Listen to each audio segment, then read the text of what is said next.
kita menangani DB. Mungkin ini nih yang dokter yang baru. Coba brainstorming. Ada siapa ya? Dokter. Bisa gede gitu. Oke, dokter. Assalamualaikum. Ya, mungkin dok, apa dok? Goalnya apa kira-kira ketika kita ketemu nih pasien suspek DB maupun DB? Cairannya terpenuhi dulu, dokter. Dokter Ali ya? Oke, dokter. Goalsnya Apa mungkin dok? dari saya cairannya terpenuhi dulu, dok. Ya, bukan. Ini goal. Oh, Goal itu oh. namanya sesuatu yang mau kita capai. Gambaran besarnya kita mau pergi kemarin ya, kita piknik. Goalnya apa sih? Senang-senang, pulang, senang, apa ya? Nggak telat. Ini happy kan? Goalnya piknik adalah happy misalnya. Tuh. Nah, kalau DP ini kita goalnya apa? Goal yang mau dicapai.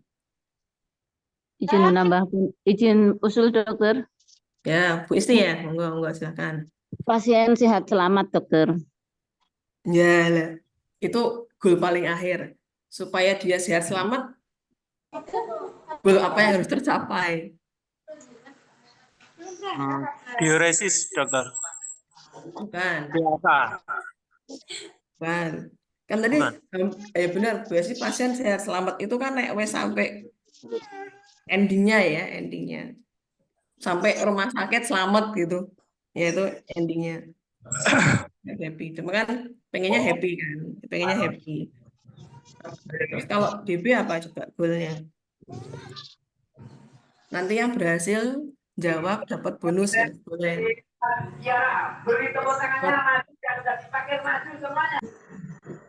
Ya, coba kita kasih bonus yang berhasil sesuai apa yang saya pikirkan. Tapi dapat bonus 100.000. Nah, Izin menjawab yang juga. duluan ya. Terlalu hangat. Ya, yang pertama tapi ya berlaku satu orang. Silakan dokter Eka. Ini dokter Eka. Mungkin goalnya terbebas dari shock, dokter, hari ke-5 atau ke-45. Hampir mirip. Terbebas dari shock, oke, hampir mirip. Tapi sedikit lagi akan lebih perfect. Wah, nggak dapat 100.000 nih. Oke, masih dapat kesempatan diralat ya. Kata shocknya betul, terbebasnya yang belum betul.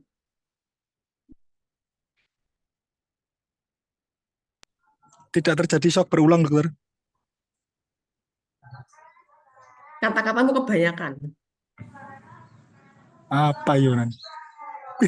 Jadi dua itu digabungkan tuh. Mas Aditya sama Dokter Eka digabungkan.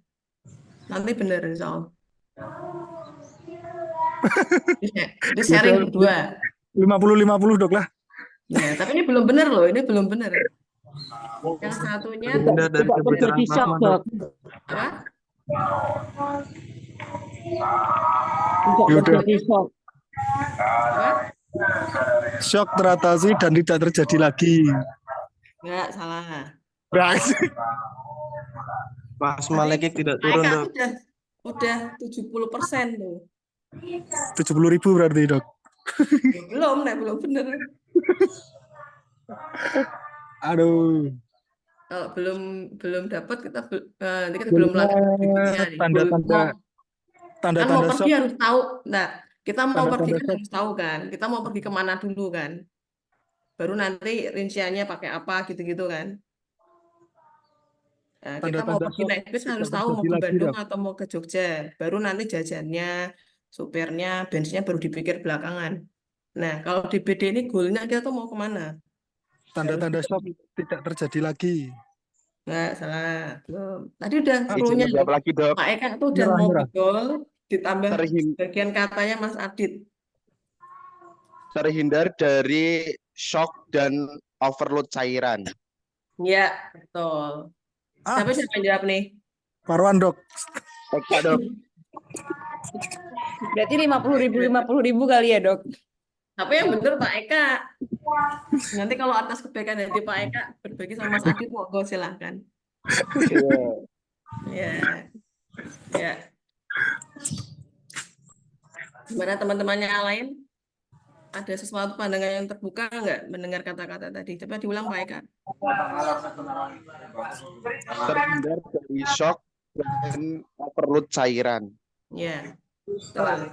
Ya, nanti apa namanya bisa diambil nanti ya. Saya titipkan nama besok tak siapkan hadiahnya Insya Allah diambil di UGD nanti. Ya, jadi betul. Kalau kita mengelola DP, ibarat kita mau pergi, kita kan harus tahu tujuan kita mau ngapain sih.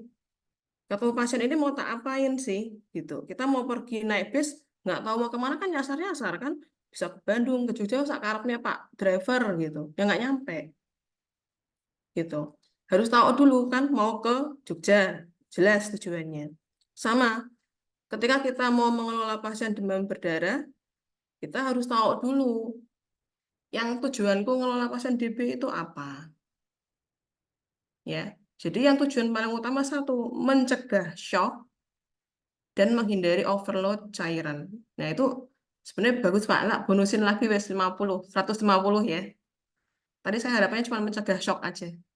Tapi ternyata punya ada nilai value baru, jadi mencegah shock, tapi juga nggak overload cairan gitu. Ada mencegah doang, tapi jadinya overload. Nggak bagus juga. Jadi mencegah shock dan overload cairan. Itu teman-teman dokter, teman-teman perawat, saya harap camkan baik-baik di hati dan pikiran ingatannya. Ketika ketemu DB, itu yang dipikir. Itu goalnya. Bukan diuresis, bukan mencegah shock berulang, bukan membebaskan shock. Tadi udah hampir benar. Terbebas dari shock. Kalau terbebas tapi artinya apa? Dia udah shock kan? Terbebas dari ikatan, berarti kan udah diikat, baru dibebasin. Terbebas dari shock berarti sudah kadung shock, terus kita bebasin. Enggak, itu bukan goalnya. Goal DB adalah mencegah shock dan menghindari overload cairan. Itu gampang apa susah? Susah, teman-teman. Enggak gampang. Butuh apa namanya jam terbang.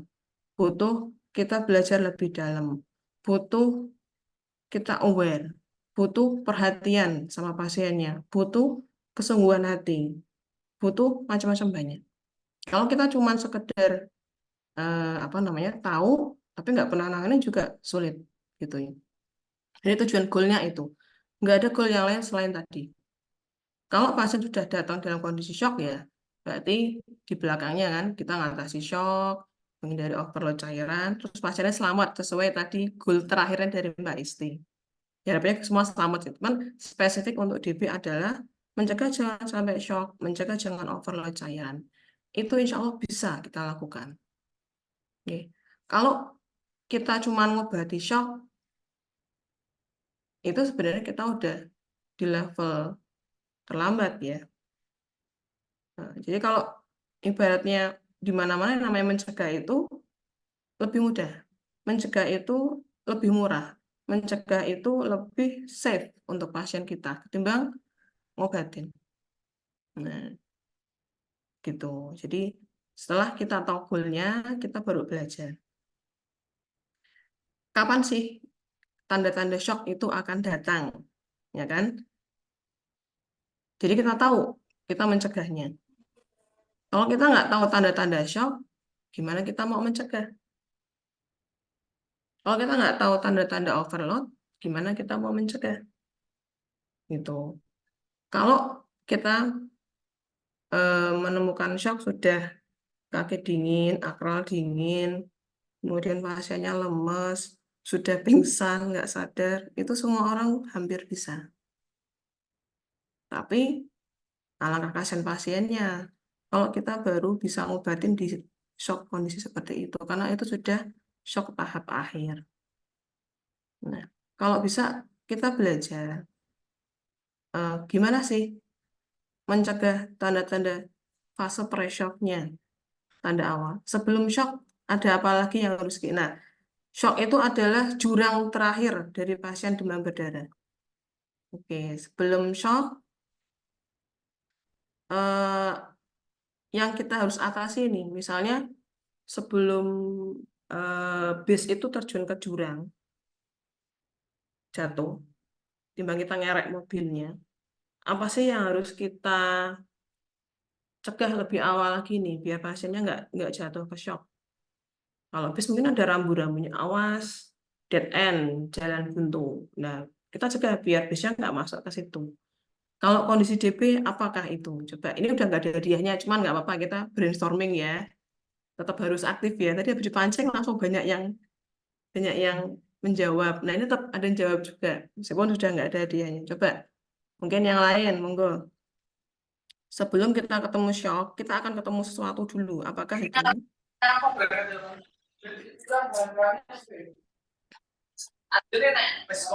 Halo, ada yang ini bisa menjawab?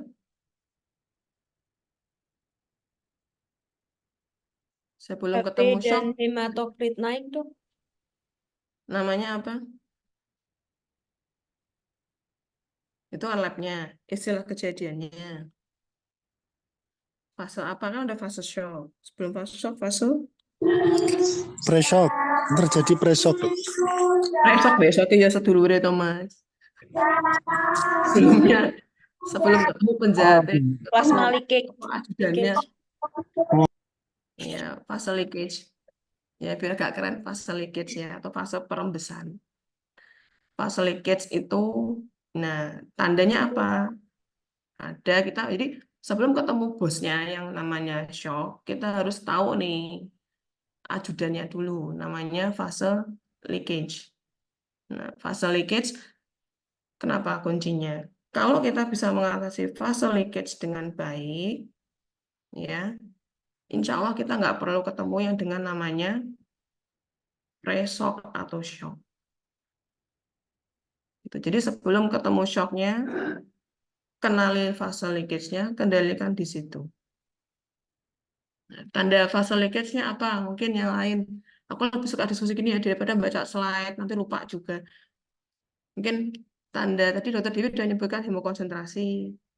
Tandanya HT meningkat, HB meningkat.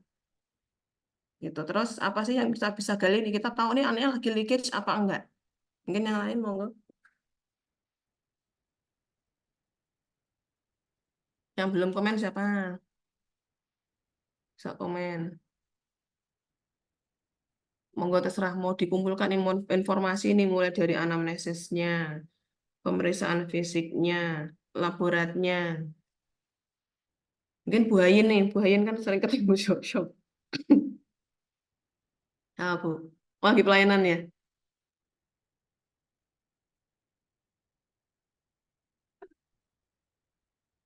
Yang lain. Nah, di sini saya nggak cuma nuntut para dokter ya yang tahu demam berdarah. Di rumah sakit lain mungkin perawat itu nggak harus tahu DB. Yang penting bisa apa namanya tindakan, kemudian tahu asesmen perawatannya dan lain-lain. Tapi kalau di rumah sakit Baitul Hikmah dan klinik utama Baitul Hikmah beda. Nah, mungkin ada yang agak lain. Mungkin kalau udah nonton film agak lain, kita juga agak lain gitu. Ya, bagus loh filmnya. Ya, agak konyol-konyol. Nah, ini kita agak lain juga. Jadi di rumah sakit Baitul Hikmah dan klinik itu kita agak lain. Yang lain perawat nggak tahu DB nggak apa-apa. Di kita bahkan sampai perawat IGD anak targetnya tahu ini shock, targetnya tahu ini fase leakage, targetnya tahu ini hemokonsentrasi. Kenapa? Karena yang ketemu dengan pasien tersering adalah perawat. Saya tuh insya Allah bisa ya berani membanggakan teman-teman perawat di kita. Dan nggak cuma saya sudah ngakui, teman-teman saya dulu pernah di klinik di sini, perawatmu hebat, perawatmu itu jos. Dia bisa tahu DB, bisa tahu pressure, tahu kapan harus lapor, dan TTV-nya sesuai. Ya, saya insya Allah yakin nggak ada perawat kita yang tanda vitalnya itu apa namanya, apa istilahku, tele. Mungkin zaman dulu udah tahu telepati. Jadi dibatin tok, oh iki heart rate 120. Jadi ditelepati, dia nggak ngecek tapi dia mentelepati gitu. Mudeng maksudnya. Karena di tempat lain, zaman saya koas dulu, residen dulu, terutama non sewu nggih, perawat di tempat lain yang ini kadang-kadang gitu. TTV-nya tidak bisa dijaga karena tidak sungguh-sungguh. Belum tentu benar. Makanya dokter itu ngerawat DB di tempat lain itu nggak berani ngerawat di ruangan. Mesti taruh di tempat ICU ini gitu. Kalau sampai misalnya shock. Di kita, kalau shocknya yang nggak berat, yang ini kondisinya bagus, masih berani di ruangan. Bahkan di klinik nggak ada monitor pun ya. Ini teman-teman dokter, Kak Bima juga ngakoni ya. Di sini perawatnya udah levelnya level rumah sakit besar, klinik sekalipun. Nggak ada monitor, nggak ada apa, saya berani merawat DB di klinik. Nah, memang pasien nggak mau rujuk, nggak punya uang. Dan alhamdulillah, dari jauh pun, saya itu pede. Pakai tanda vitalnya teman-teman itu saya sudah bisa menganalisis. Karena saya yakin insya Allah mereka sungguh-sungguh. Nggak ada yang tidak sungguh-sungguh. Nggak ada yang, apa namanya, kiro-kiro, nggak ada. Itu menggambarkan benar-benar kondisi pasien. Itu yang pertama. Dan saya berharap ingin kondisi teman-teman yang luar biasa ini bisa terus dipertahankan. Kita menjadi rumah sakit yang pengelolaan DB insya Allah termasuknya yang baik. Gitu, insya Allah jarang ada angka kematian karena DB di tempat kita. Nah, tadi kembali ke yang tadi, kita belajar ke sana dalam rangka biar para dokter, para perawat bisa menjadi garda utama ujung tombak ketika ketemu dengan pasien DB. Kita udah tahu nih goalnya kan, mencegah shock, mencegah overload cairan. Yang kedua, nah sekarang gimana caranya kita mencegah shock itu terjadi? Caranya adalah kita mengenali kondisi fase leakage, biar kita bisa menangani di situ, tidak loss. Tadi sudah ada dari lab. Sekarang mungkin dari anamnesa, saya minta deh yang lain yang lagi nggak pelayanan bisa speak out. Mungkin Selain harus Mas ada Adi, pancingannya lagi, Dok. Mbak Isti, nanti habis mau pancing terus. Coba perawat yang lain yang udah senior deh. Makanya baru juga nggak apa-apa, boleh. Ini nggak ada senior, junior ya. Semua harus tahu. Ada adik Messi akan membacakan surat Al-Maun. Ada Al-Maun malah itu sebetulnya. akan membacakan surat Al-Alaq. Ini Mas Adit Ya, mau betul. jawab atau gimana ini? Ya, Bapak Sadit lagi. Ini siapa nih? Udah, Mas. Udah dapat skin kok. Eh, Pin. Sekin. Ini digedein bisa ya? Dibanyakin gitu. Biar tahu mungkin Bu orangnya Indah, siapa. Bu Indah. Benda lagi rewari gitu. Tidak pasien. Mas Imam, Mas Imam. Nah, Mas Imam deh, Mas Imam. Oh, ini banyak kok yang ikut. Oh,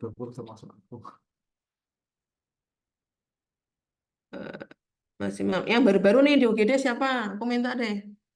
Yang paling junior siapa di UGD?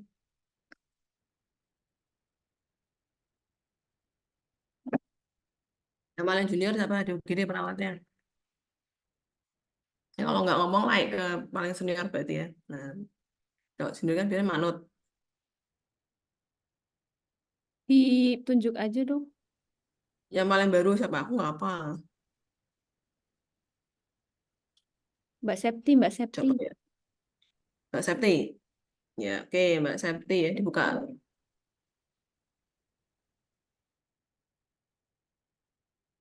Atau Mbak Pungki nih. Paling baru ya. Eh,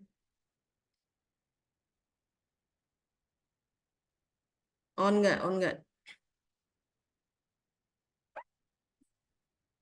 Saya lagi nggak wirawiri. Gede kan lagi ribah banget tuh.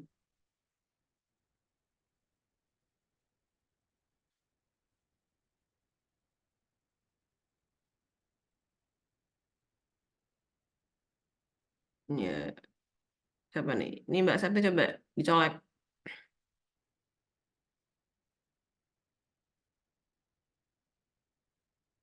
Kalau lagi ini tidak di depan layar. Mas Angga, yes, Mas Angga.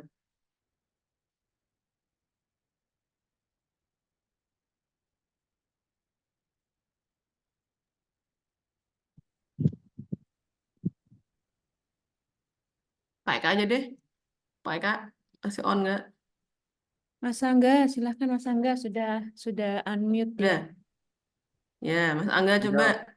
Oh Mas, dari anamnesis nih kan. Perawat biasanya anamnesis dulu kan dia. Wah, mengenali Iya, Dok. fase apa yang kamu tahu tentang fase leakage gitu.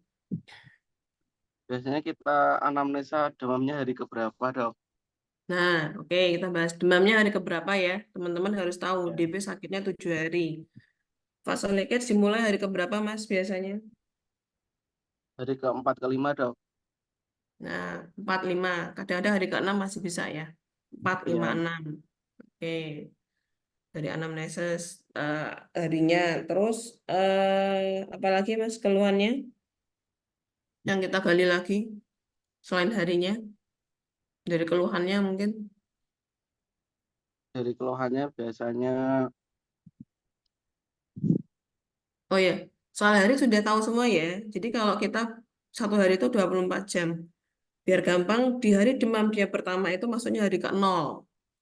Jadi hari 1, 2, 3, 4 setelah berikutnya. Ya, oke. Terus, apa lagi Mas? eh, keluhannya banyak biasanya, Dok. Ada nyeri perut, kemudian Apalagi? makan Nyeri minum perut. tidak mau, Apa? makan minumnya tidak mau atau berkurang, kemudian PAK-nya biasanya juga berkurang, Dok. Oke. Kita masuk ke apa namanya mungkin warning sign. Ya, nanti bisa dibaca di slide-nya ada namanya warning sign. Warning sign itu tanda-tanda peringatan ya artinya. Nah, tanda biasanya DB banget itu tadi nggak mau makan. Kalau DB masih mau makan banyak, insya Allah mudah-mudahan mudah-mudahan masih baik. Nggak mau makan ya, teman-teman. Nggak mau makan. Terus apa Mas? Nyeri perut ya, nyeri perut yang hebat. Nah, maaf ya, saya skip sebentar. Ditutup sebentar. Halo.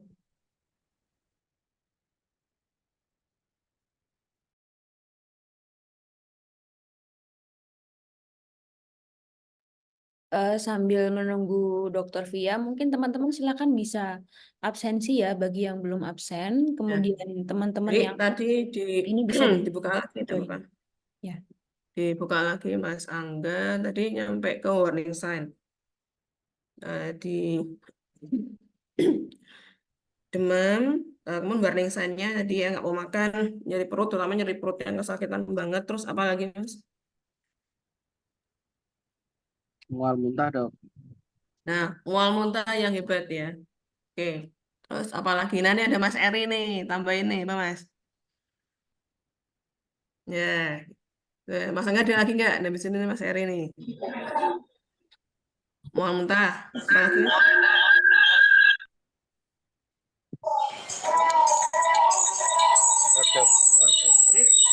Mual muntah.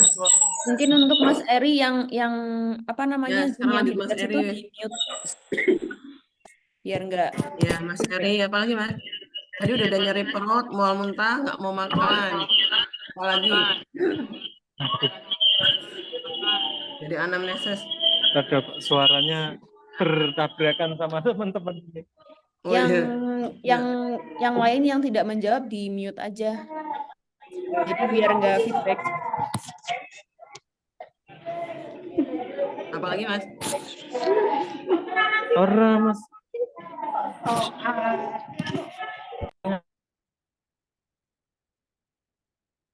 Aku buka KPN juga nih. Ya, warning sign. Nah, nanti ada di slide juga. Suara. Ya. Muntah terus menerus ya, persisten. Terus tadi nyeri perut. Perutnya kalau ditekan sakit. Ya, nyeri tekan. Terus ya mungkin yang paling sering itu sih tadi ya nggak mau makan. Oke. Dari klinisnya mungkin tadi dokter Ali coba ketemu apa biasanya? Oh, iya, Dok. Dari klinisnya Dari kita cari PF-nya. cari tanda-tanda perdarahannya dulu, Dok.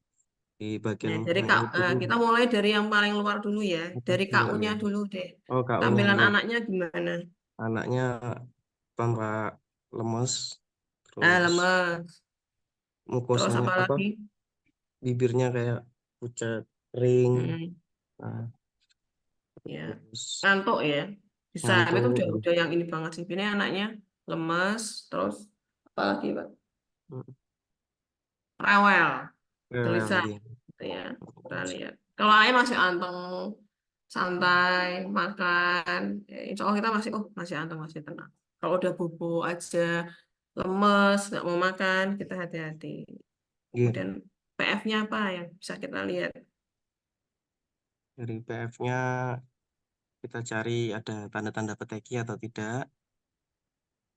Peteki, ya bisa, tapi itu bisa sih pendarahan mukosa ya. Oke, oke. Ada pendarahan mukosa, boleh. Oh, Peteki, mimisen, apalagi ya, purpura, ya itu tanda-tanda kita warning sign juga ada. Terus, oke, lanjut lagi di perutnya kita bisa ketemu apa? di perutnya ada kayak asites gitu nggak, Dok? Apa Itu perut sudah ada, kalau perutnya? itu sudah shock. Sebelumnya Oh, iya. kita ke ini tanda-tanda anak ini bakal bakal bisa dapat fase leakage gitu.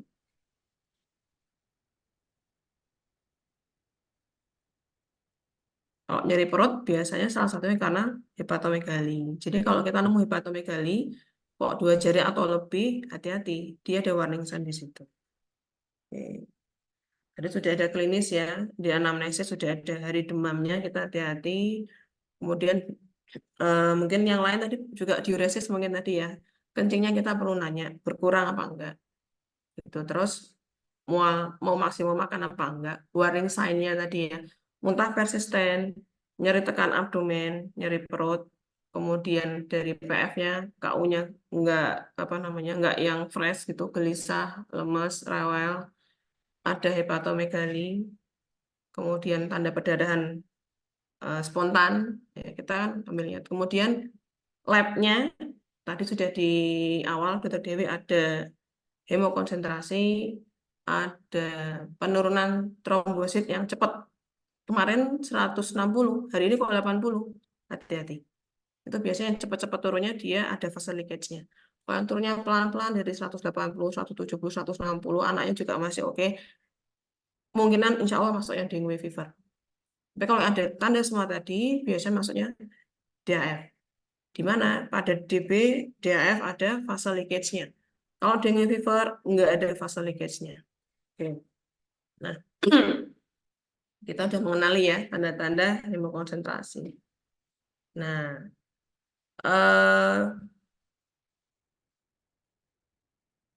sebenarnya ada cerita, ada ini ya, maksudnya kasus kondisi pasien yang mungkin bisa jadi kita ambil pelajaran dari situ.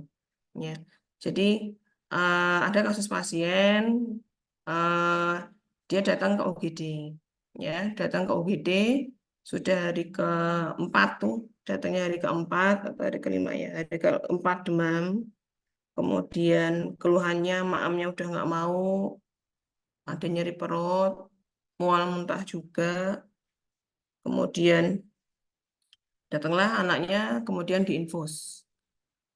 Nah, sudah dipasang infus, tetesan rumatan ya waktu itu, mungkin anaknya kan besar ya, jadi 20 tetes. Kemudian, nah keluarlah hasil lab. Nah, keluar hasil lab, ternyata apa? Di anak umur kurang lebih 9-10 tahun, itu HB, saya lupa HT-nya berapa, cuman HB-nya 17. Nah, normal nggak nih? Enggak ya, harusnya ya. Anak umur 10 tahun, cowok, itu paling-paling pol kalau dia makannya bagus, dietnya bagus, paling di 13-14 itu udah paling tinggian segitu. 17, kecuali dia punya penyakit jantung bawaan, itu baru normal. Nah, anaknya udah kelihatan lemas. Dapat tetesan rumatan 20 tetes. Kemudian sudah dikonsulkan, kemudian apa namanya? Oh ya, kita saya asesmen dengan ini demam berdarah ini fase leakage, ya fase leakage.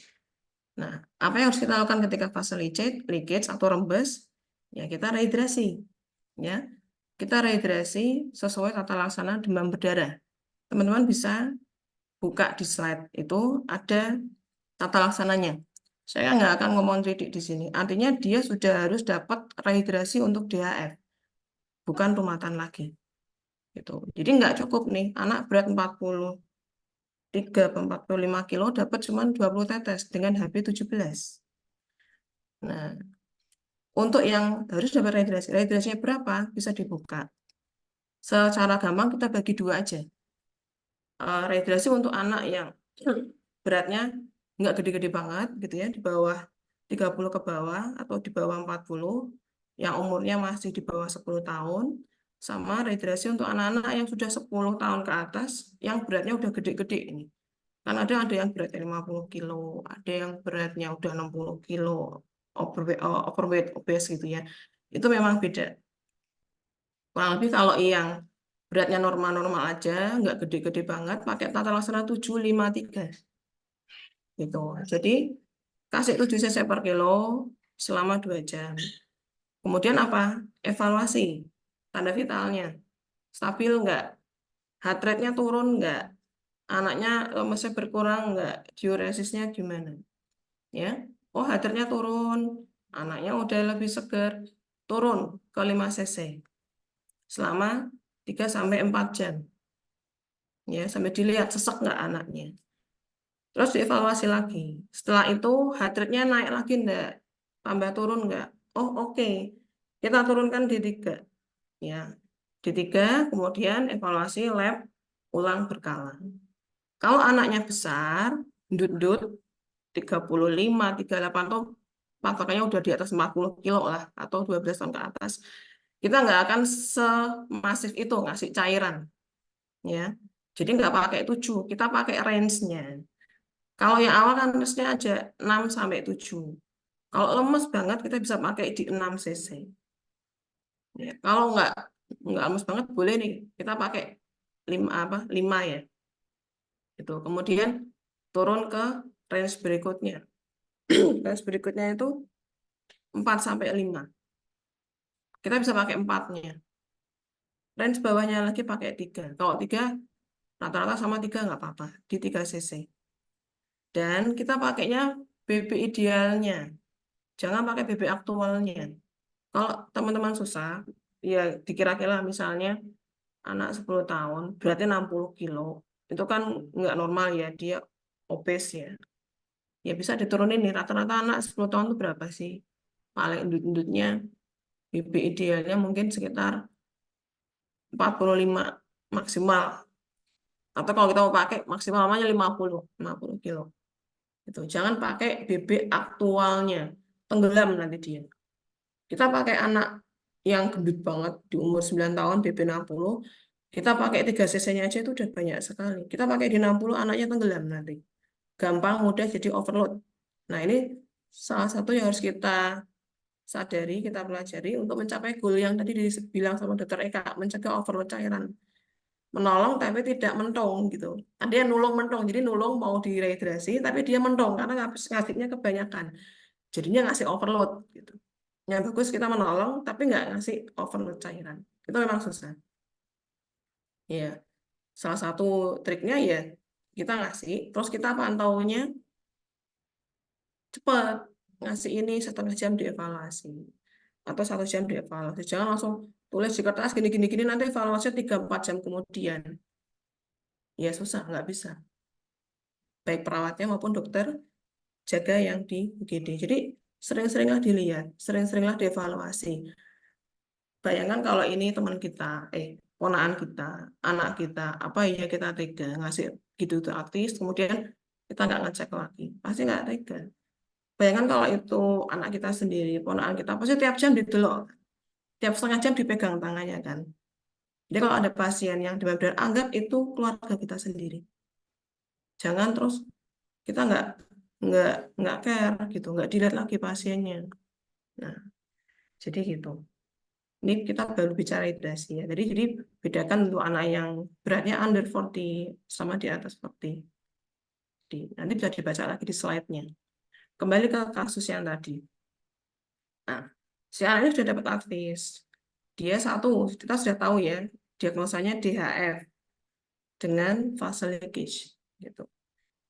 Anak berat 43, 9 tahun, harusnya dapatnya berapa? Ketika kita tahu HB-nya tinggi ini fase leakage.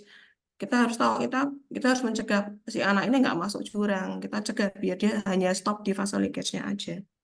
Nah, kita pakai boleh di 5 misalnya. Dengan asumsi dia normalnya kita pakai 40. Ya, 40 kilo dikalikan 5 berapa? 200. Ya, kalau kita takut overload, kita boleh ngasih 50 tetes. Nah, nanti dievaluasi ini. Dapat 50 tetes setelah 1 jam pertama, heart rate-nya turun enggak? Teman-teman gampang kok, bisa pasang aja SPO2.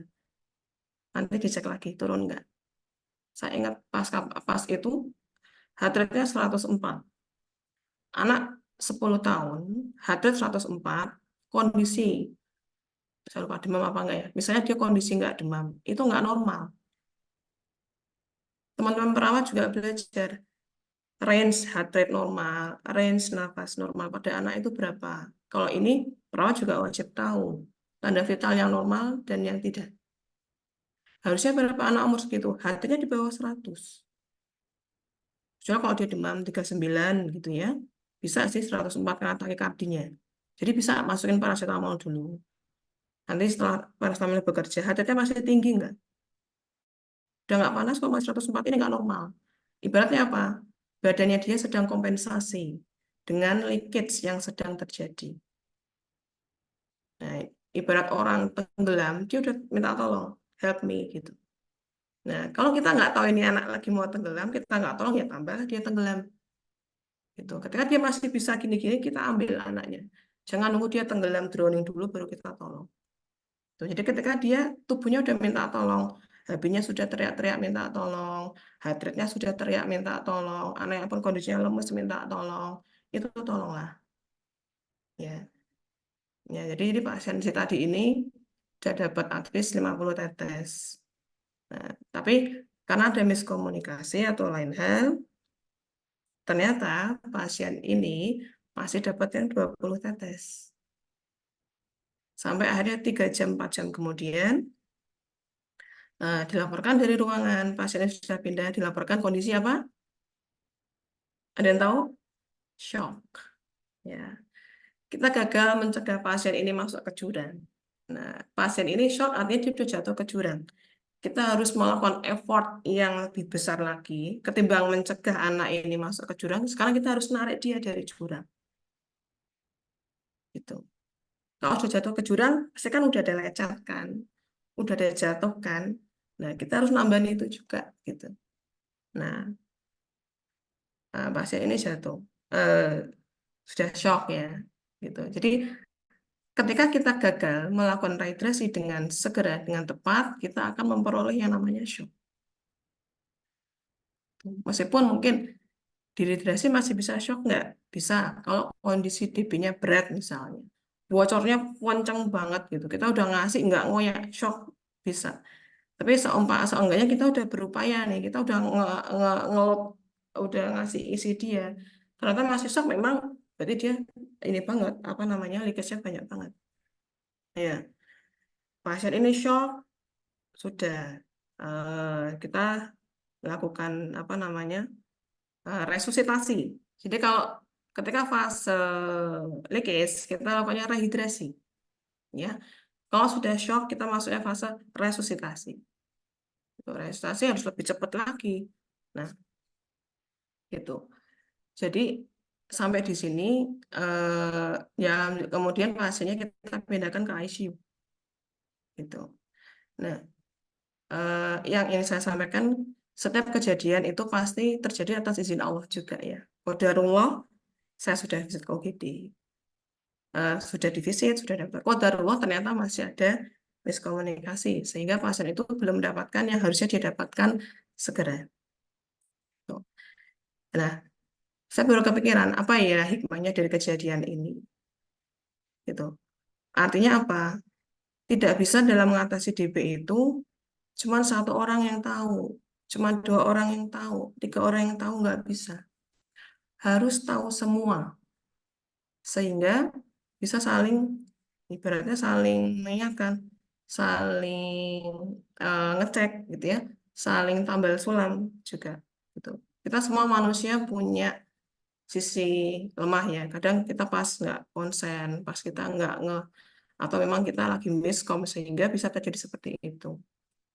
Nah, makanya kenapa kita adakan IHT supaya setiap insan perawat, setiap insan dokter itu paham apa sih goal ketika ketemu pasien DB. Apa sih yang harus dicegah ketika ketemu pasien DB. Sehingga siapapun yang tahu itu pasien DB, dia akan melakukan hal yang sama. Ya. Mungkin jadi gini, ketika kalau semua itu sudah paham, ketika perawat dapat advis sekian, misalnya satunya sudah terpasang RL, saya minta pakai asring. Ya. Kalau semua sudah paham, harapannya tahu, oh berarti ini langsung naik 50. Sisa RL yang ada ini langsung kita naikkan 50. RL-nya habis, lanjut asring. Karena perawat tahu, ini lagi leakage, dia butuh rehidrasi segera. Gitu. Minimal kalau dia nggak masih bingung, bisa tanya ke temannya, bisa tanya ke dokter jaga. Gitu. Yang bahaya kalau tidak semua belum paham, ketika dapat, oh berarti sesuai advis apa adanya gitu. Jadi nggak tanya lagi. RL-nya ngabisin dulu 20 tetes, ntar kalau selesai baru lanjut asering 50 tetes. Ini karena kita belum paham tadi, goal DB itu apa? Apa sih yang mau dicegah dari infus yang kita masukkan ini? Itu ya teman-teman ya. Jadi saya berharap semua paham ketika tahu itu, oh ini pasiennya harus rehidrasi. Kalau kok beda ya dok? Kalau belum paham, belum jelas bisa tanya lagi. Gitu. Jadi nggak kayak diem. Nah, yang kedua, dengan adanya care semua, saya berharap semua dokter yang jaga juga tadi anggap itu saudara kita, anggap itu keluarga kita, sehingga akan bolak-balik ngecek lagi. Kadang kita pasien datang, Mbak info sekian, 20 tetes, lab belum keluar kan? Nanti lab akan keluar setengah jam atau 1 jam kemudian. Saya mohon, cobalah tengok kembali, tanya ke perawatnya, tadi labnya gimana Mbak hasilnya? Oh, HB-nya kok tinggi banget ya, ini leakage. Nah, dengan adanya seperti itu, dokter akan memberikan rehidrasi yang sesuai. Tidak harus menunggu advis dari DPJP. Karena ini pasien lagi kejar-kejaran. Masa iya kita lihat pasien tenggelam di depan kita, terus kita nunggu nih ambulan datang, nunggu nih polisi datang, terus kita ngeliat di depan. Enggak kan? Kita akan nyari, minimal kalau kita nggak bisa renang, kita nyari tongkat, kita nyari galah, dikasih ke orangnya, buat nolong dia, sampai bantuan yang lain juga datang. Gitu. Nah, minimal kalau, oh ini harus rehidrasi, kita kasih rehidrasi. Gitu. Kalau sudah dapat advis, misalnya sudah dilihat DPJP, tengoklah 1 jam setelah itu, misalnya pasien masih di UGD, kondisinya gimana, perawatnya menjalankan advisnya betul enggak, itu saya mohon banget. Jangan kita udah ngobatin advis, udah kita urus pasien lain. Kalau kondisi memang gawat bareng-bareng, oke kita tangani gawat dulu. Begitu ada selah, kita ingat nih pasien DB kita yang tadi yang kita punya goal mencegah shock itu kondisinya kayak mana gitu. Kondisinya gimana gitu. Udah benar belum tetesan perawatnya. Udah benar belum advis yang sudah dilakukan atau belum. Ya, jadi sejam itu dilihat, minimal sejam dilihat lagi, misalnya masih di situ. Oh, udah benar. Hadirnya coba dicek, Mbak. Oh, hadirnya udah turun. Oh, anaknya udah lebih nggak lemas. Kita lepas. Nanti mau pindah ruangan. Jangan, oh udah dapat advis kok tadi, udah dilihat sama dokter DPJP-nya, kemudian kita nggak nengok lagi. Jangan, bayangkan itu keluarga kita sendiri. Gitu. Ya, jadi kita semua saling saling support. Saya mohon dalam minggu-minggu DP yang berat ini supaya tadi ya goalnya itu bisa tercapai. Nah, itu mungkin untuk rehidrasi itu sepele, simple, tapi itu akan sangat bermanfaat sekali untuk mencegah pasien itu nggak benar-benar jatuh ke jurang shock. Ditarik kalau bisa, jangan sampai ke sana. Kemudian, nah, terus tadi ya fase leakage sudah, kemudian udah jam 3. Kalau sudah shock, iya kita ikuti tata laksana di situ. Jadi yang ketiga lagi, para perawat yang di UGD maupun yang di ruangan, saya harap semua tahu. Tadi tanda-tanda leakage sudah, tanda-tanda shock. Sekarang tanda-tanda shock nih. Shock kan ada yang fase awal, fase compensated, fase decompensated gitu ya. Kalau sampai kejadian shock, kita berharap sudah tahu ketika dia masih di fase sudah mengenali shock itu ketika di fase compensated. Jangan kita baru ngeh dia sudah di fase decompensated. Kalau sudah ketemu yang di decompensated, itu keberhasilannya sudah lebih rendah. Angka kematiannya lebih tinggi. Jadi kita kenali di fase fase compensated. Nah, gantian nih, siapa yang belum ya? Pak Bima mungkin, Pak Bima on nggak nih?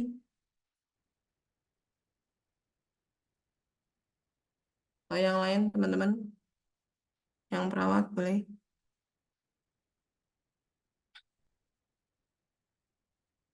Pak Eka tadi sudah. Mungkin yang lainnya. Nah, kalau kita monolog, kita nggak tahu. Teman-teman sudah bisa involve atau belum.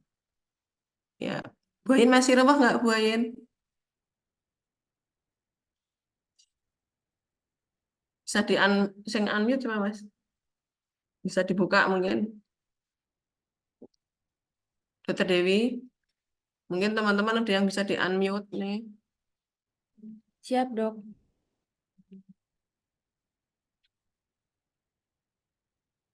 Mungkin Dokter Bima, Dok. Oh, boleh. Nanti apa namanya?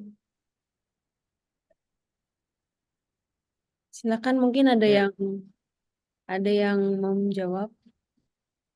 Ya, 10 menit lagi ya, mudah-mudahan. Dokter Dini mungkin Dokter Nah, Dini. Bu Dini nih, sering ketemu yang gawat-gawat juga ya. Bu Dini, Bu, lagi on nggak? Bisa suara aja nggak apa-apa, nggak usah on screen. Gimana apa Bu? Nah, mengenali shock, Bu. Tadi udah sampai ini ya, pas sedikit mengenali tanda-tanda shock. Coba dengan dari yang shock paling tahap awal, yang compensated dulu, kita harus ketemu apa sih? Nadi Bu, kalau dingin. Sebelumnya lagi, sebenarnya kalau dingin itu udah masuk yang shock mau compensated ya.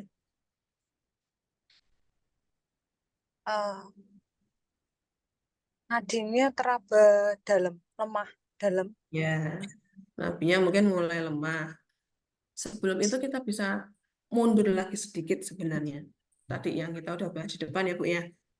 Takikardi ya Bu. Iya kan. Takikardinya dilihat sesuai apa enggak. Kalau dia demam takikardi masih masuk. Nah, kalau nggak demam takikardi mungkin dia sudah berarah ke fase compensated shock. Kemudian tadi akal dingin yaitu tanda shock cuma sudah agak belakang. Nah, saya juga untuk akal dingin nanti teman-teman yang perawat maupun dokter juga jangan cuma mengandalkan akal dingin kalau bisa. Kenapa? Orang mau demam tinggi dari suhu normal ke 40, dia juga akalnya dingin. Kita harus lihat parameter yang lain. Nadinya tadi ya Bu Dini ya. Akal dingin, nadinya kok kuat. Terus hitungan harinya kok nggak sesuai. Nggak mungkin kan ada orang shock di hari kedua. Nggak mungkin ada orang shock di hari pertama. Yang ada demam mau tinggi itu di hari-hari itu. Jadi kita harus lihat lagi, Mbak, suhunya tinggi nggak? Menggigil nggak? Kalau perlu, dicek suhunya. Gitu. Kalau perlu, paracetamol masukin. Nah, apa namanya? Turun nggak ini apa namanya? Demamnya, takikardinya. Kemudian, apa lagi, Bu?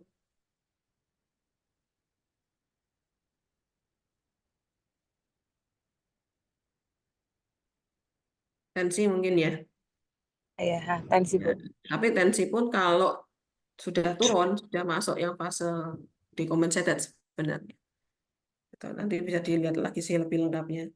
Yang paling kita lihat tadi nadinya lemah, kemudian heart rate-nya tinggi, terus suhunya udah mulai turun, hari hitungannya juga masuk di 456, anaknya juga lemes. Misalnya anak umur 10 tahun suhunya normal kok 120, sudah ngelenggel lemes, akalnya mulai belum sampai dingin ya, mungkin agak lembab, itu sudah kita loading nggak apa-apa. Itu sudah masuk pre-shock.